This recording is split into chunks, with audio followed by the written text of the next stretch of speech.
Күндүн маанилүү жаңылыктары менен Жалбырак ТВ каналынын бүгүн программасы. Студияда мен Тимур Владислав. Саламатсыздарбы? Алгач чыгарылыштын кыскача мазмуну менен таанышып алыңыздар. Атамбаевдик бийлик тарабынан мамлекеттик адвокат деген ат менен Элмира Чоноеванын Өмүрбек Текебаевга таңууланышы мыйзамсыз экени ачыкталды. Абактагы экс-министр Бекболот Талгарбеков кат жазып, УКМКнын мурунку төрагасы Абдил Сегизбаевди жоопко тартууну талап кылды. Атамбаевдин эң ишенимдүү адамы жана айдоочусу Икрам Илмиянов таланттуу сүрөтчүнү кантип алдап кеткени ачыкталды.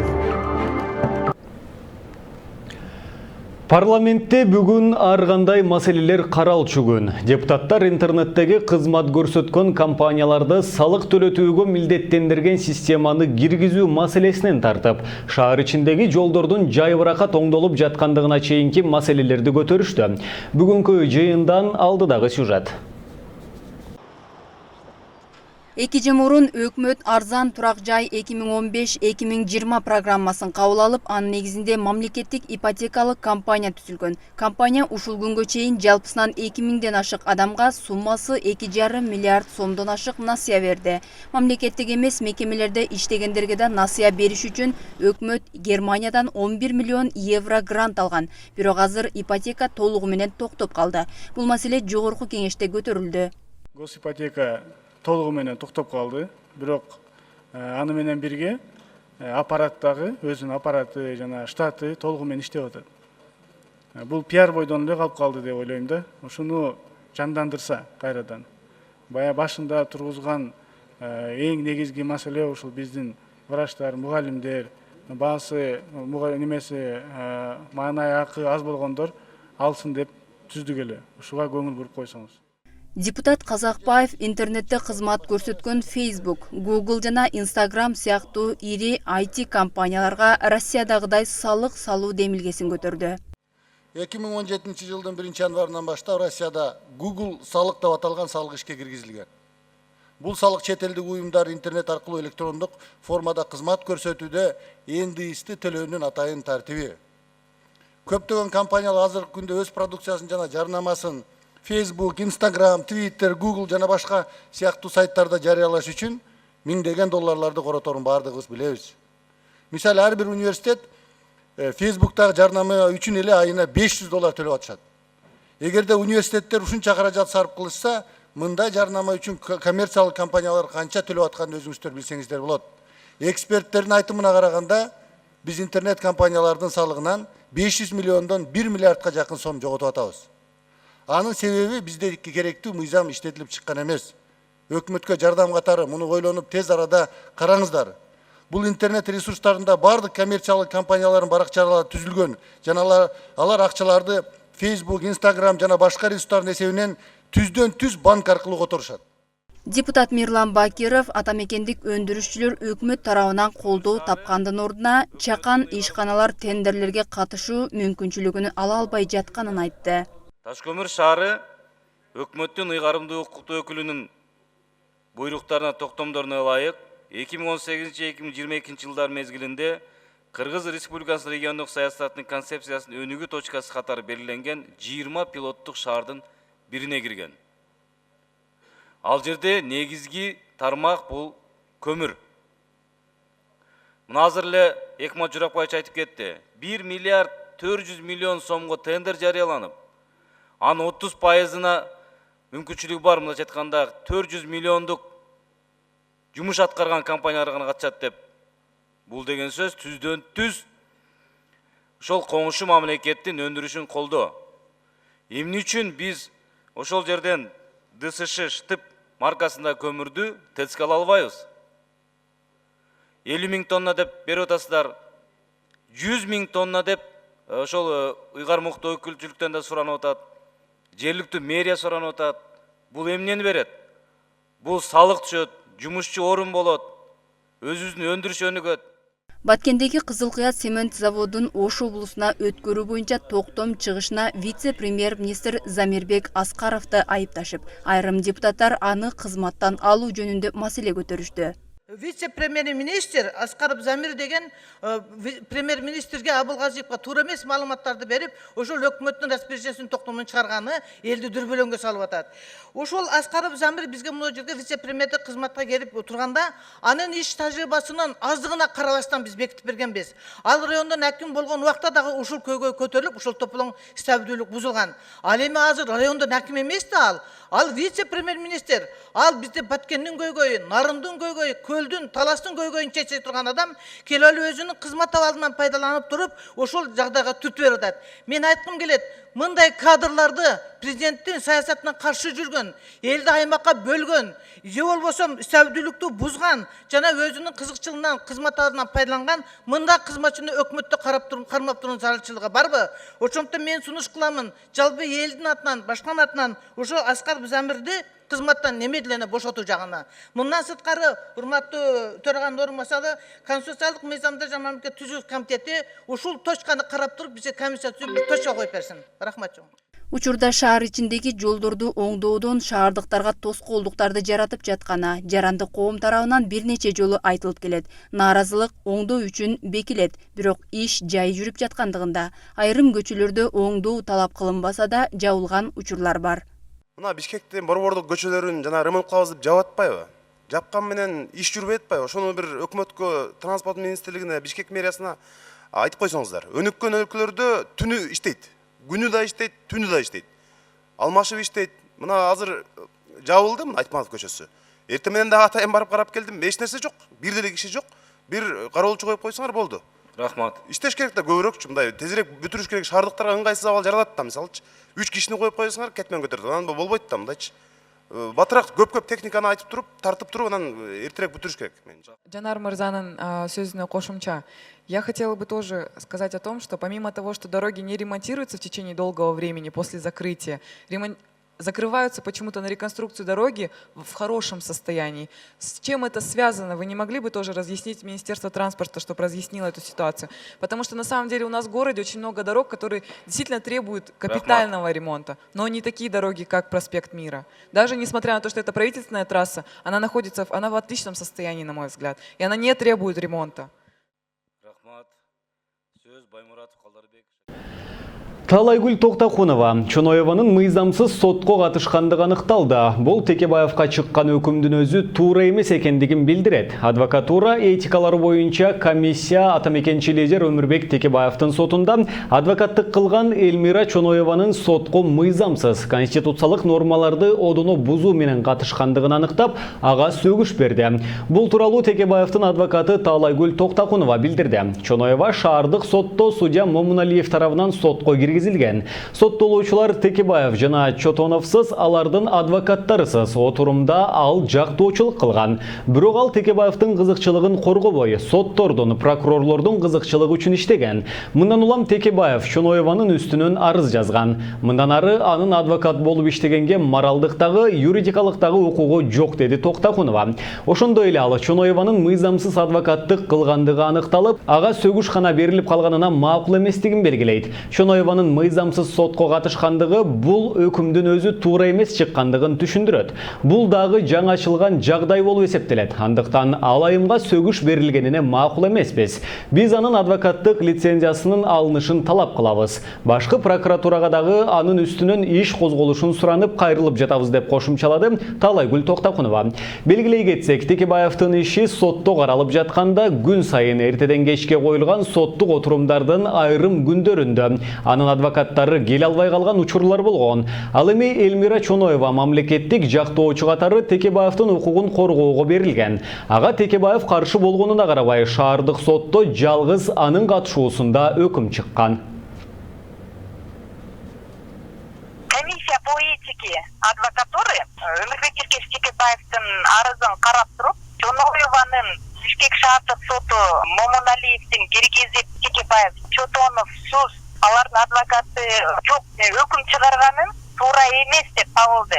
Бул Чоноеванын ошол сотко катышканы бардык мыйзамдардын одоно бузулуу менен катышкандыгы белгиленип атат. Өмүрбек Текебаевдин, Дүйшөнкул Чотоновдун кызыкчылыгына алардын конституциядагы берилген баягы бардык международный договорлордо көрсөтүлгөн бардык нормаларын бардыгын бузулуу менен Чоноева ушул ишке катышкан деген чечим чыгарып, ага выговор көрсөтүлгөн. Бул эмнени түшүндүрөт?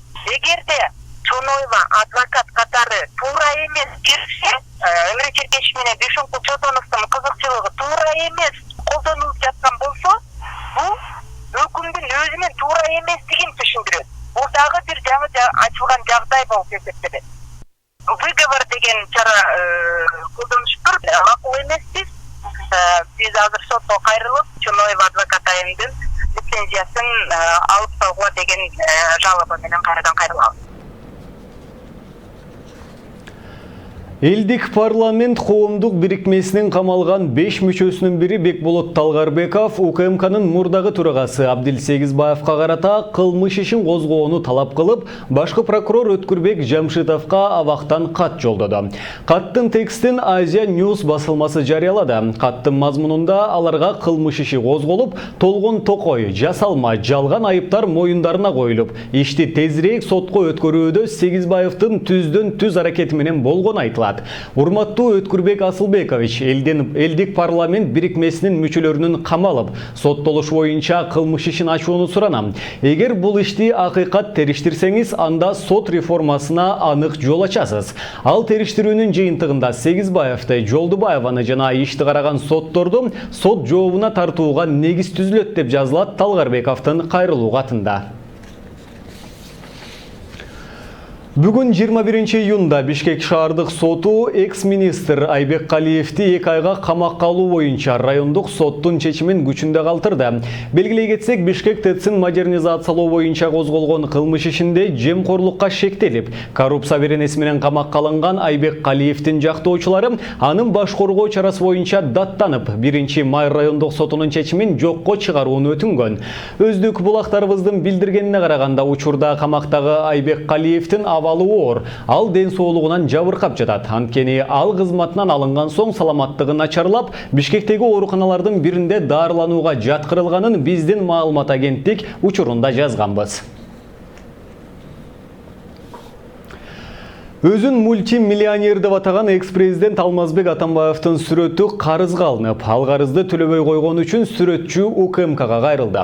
Атамбаевдин шоопур лакабаты бар эң жакын адамы Икрам Илмиянов андан тышкары сүрөтчүнүн дагы 3 сүрөтүн Дубай ханзадаларына белек кылып, өз ишин бүтүргөндүгү айтылууда.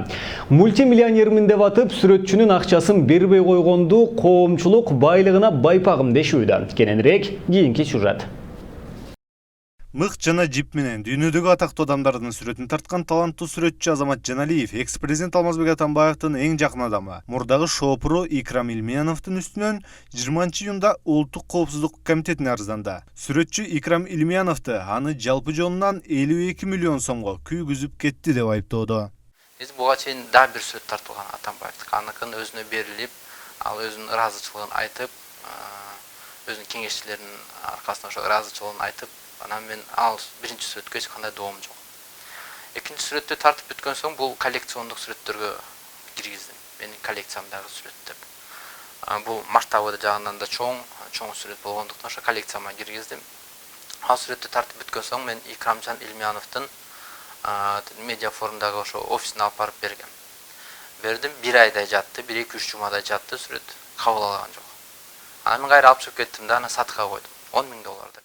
Азамат Жаналиевдин айтуусунда бул окуядан мурда ал чыгармачыл тобу менен Дубайга барып 3 ханзаданын сүрөтүн тартышкан. Бирок визасы бүтүп калгандыгына байланыштуу сүрөттөрдү башкы консулдукка тапшырып берип, Кыргызстанга кайтып келип, жогорудагы Атамбаевдин сүрөтүн тартуу менен алек болушкан. Кийинчерээк башкы консул ханзадалар сүрөттү алып кетишкендигин, алардын Бишкектеги адамдары байланышка чыгаарын айтат. Бирок Жаналиевге ханзадалардын адамы эмес, Икрам Илмиянов байланышка чыккан.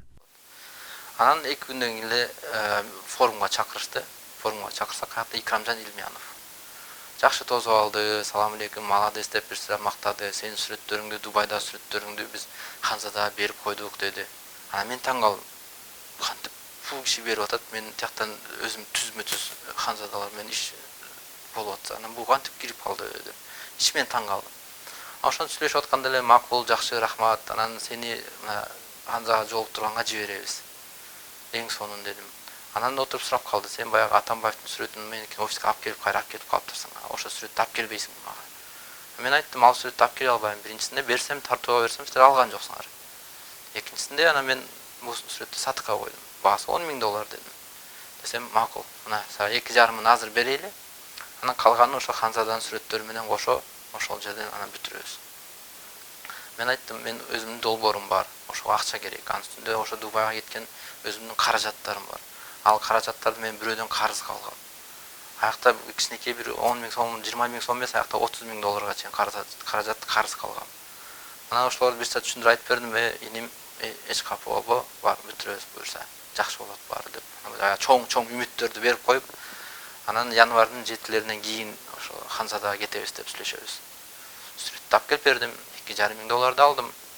Анан баягы өзүмдүн керектүү иштериме жөнөттүм. Сүрөтчү Икрам Илмияновду анын сүрөттөрүн Ханзадаларга белек кылып өз ишин бүтүргөн деп эсептейт. Анткени Дубайдагы башкы консулдук менен сүйлөшүү жүрүп жаткан маалда капыстан эле ортого Икрам Илмиянов кирип калган. Жүрүп анан 6 ай өттү. Мен тиги ген консулга жазам, биздин Ханзада менен жолугубуз качан болот? Аны билбейм, анан эртең анан бүрсү күнү анан тиги ген консул да айта баштады. Тиги шефтен сураш керек. Анан шеф макулдугун берсе анан жолугасың. Анан каяктан жайдан уже бизге ортобузга шеф пайда болуп калды да. Макул шеф болсо шеф, анан шеф качан келет деп жүрүп ошонто 6 ай өттү. Анан 6 айдын ичинде такыр эч кандай жооп болгон жок. Акыры ошондо түшүндүм. Бул шеф деген ошо мени Ханзада чакырса, мен ордума тиги барып өзүнүн проектисин киргизип койгон экен да. Анан ошондо анан менин Атамбаевдин сүрөтүн дагы жана 10.000 балган сүрөтүнүн кийинки акчасын да берген жок. Эң эле башкысы ошо Дубайдагы эксклюзивдүү сүрөттөрдүн акчасын берген жок. Ал эми КСДПнын маалымат кызматы Икрамжан Илмияновго каршы атайын кызматка жазылган арызга байланыштуу билдирүү таратты. Анда кыргызстандык сүрөтчү Азамат Жаналиев Атамбаевдин сүрөтүн $2,500 гана сатканы, $10.000 тууралуу сөз болбогону белгиленген. Билдирүүдө экөөнүн сүйлөшүүсүнө күбө бар экендиги дагы айтылат. Адегенде Жаналиев Атамбаевдин портретин КСДПнын кеңсесине белек катары калтырып кеткен. Бирок бир нече жумадан кийин үй бүлөлүк көйгөйлөрүн шылтоолоп, белегин сатып алууну кайра суранып да жаткан. Ушундай жол менен Илмияновдун кабыл алуусуна жетишкен сүрөтчү Жаналиев ага төлөнүп берилген $2,500 чексиз ыраазы болгон жана кошумча төлөп берүү туурасында кеп да кылган эмес. Буга күбө болгондор бар. Ал эми Сауд Аравиясынын Ханзадаларына берилген картиналар боюнча сүрөтчүгө жоопту башкы консулдук бере алат. Илмиянов бул картиналарды көргөн эмес. Аларды кимдир бирөөгө өткөрүп берүү же сатуу боюнча андан бетер өзүнө эч бир ооз-эки милдеттенмелерди алган да эмес. Илмиянов сүрөтчүнүн жататкан өтүнүштөрүнө жооп беретинде консулдуктун кызматкерлерине Жаналиевдин аларга кандайдыр бир өтүнүчү бар экенин кабарлап коюуга гана макул болгон. Жаналиев эми алган $2,500 кайтарып берсин. Портрет авторго ошол замат кайтарылып берилет. Андан тышкары ага ошого эле окшош мурда акчага белек катары таңгууланган экинчи портрети да кошумча кайтарылат.